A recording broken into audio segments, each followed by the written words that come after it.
Pronto? Poi Fabrizio, a posto? Uè Vincenzo, come stai? A posto, grazie. Senti, ti volevo chiedere una cosa, ma non è che mi potessi fare vedere il CD e fotografie all'estate? E certo che ti pozzerà, Vince, come no, ti pozzerà. Però l'unica cosa, Vince, è che ti pozzo tutta la fine scambi perché io sai, no, io sono un cappere e per me è una tarantella per finire là.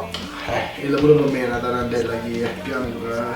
Però facciamo così, siccome tua moglie lavora al centro, magari gli puoi lasciare il CD a lei, così io passo là al centro e mi vengo a pigliare due esse, che a me è più facile che là che fine è pianura. A posto, va benissimo, Vince, va benissimo. Vabbè, grazie Fabrizio. No, ma grazie che ma figurati, Vince, ciao.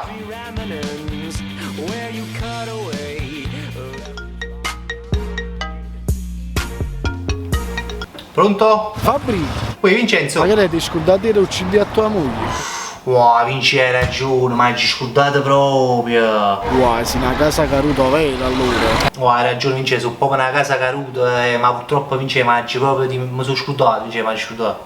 Wow Fabrizio, mo. Hai ragione Vince, sono mortificato, prima, ma mi è passata proprio la capa. Facciamo una cosa, quando ti dovrà passare tua scampia, me li porti, me lo fai sapere e me li porti.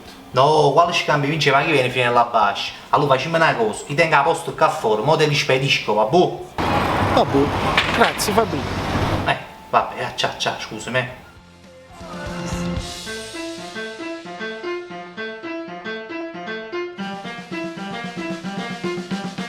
Scusate, devo spedire un CD qua a Napoli, ma quanto mi costa?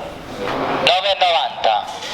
Ah, 180. No, 9,90. No, 180.